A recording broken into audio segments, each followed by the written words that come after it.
Hello lovelies, you're welcome to my channel once again. So today we have an interesting problem to resolve. We have the square root of 2 minus root 3.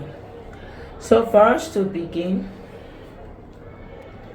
we have the square root of, we have 2 minus root 3, but any number multiplied by 1 is the same number. So let's introduce 1 here to have 1 times 2 minus root 3.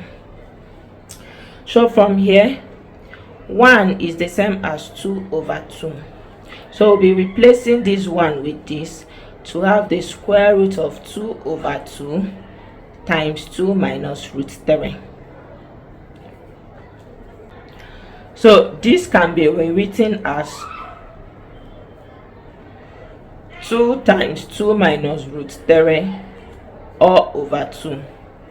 So we have the square root of 2 times 2 is 4, minus 2 times 3 is 2 root 3, all over 2. So we have square root of our 4, we can split it into 2 as 3 plus 1, minus 2 root 3 times 1. Any number multiplied by 1 is the number itself. So we have over 2. Now let's recall that when we have y, this is the same as the square root of y all squared.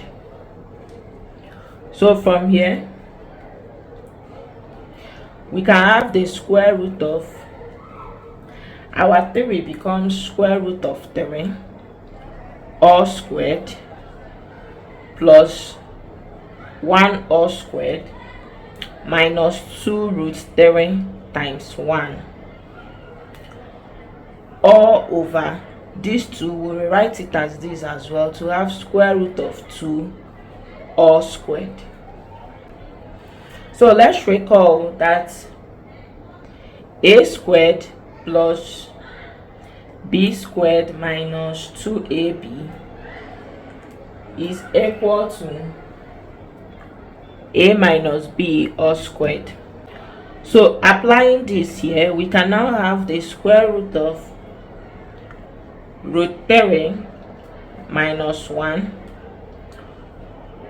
all squared all over root 2 all squared. So our a is root 3 and our b is 1. But when we have a squared over b squared, this is the same as a over b all squared.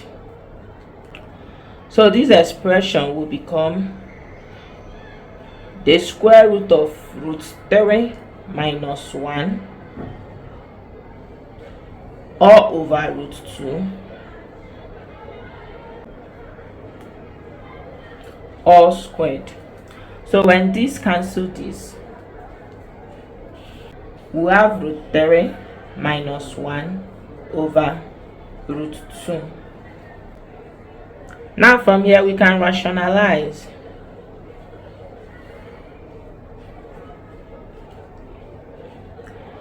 To have root 3 minus 1 over root 2 times root 2 over root 2. So when we simplify this, we have root 2 times root 3 minus 1 all over root 2 times root 2. So this is equal to root 2 times root 3 minus 1 all over root 2 times 2. So we have root 2 times root 3 minus 1 all over root 4, which is equal to root 2 times root 3 minus 1 all over 2. So we'll be opening the brackets for the numerator to have root 2 times root 3 minus root 2 times 1 all over 2. So root 2 times root 3, this is the same as root 2 times 3 minus root 2 times 1 is root 2 all over 2. So we have root 6 minus root 2 all over 2. So this is our answer. Thank you for watching to the end of this video. Subscribe and hit the notification bell so you don't miss out on any of our solutions.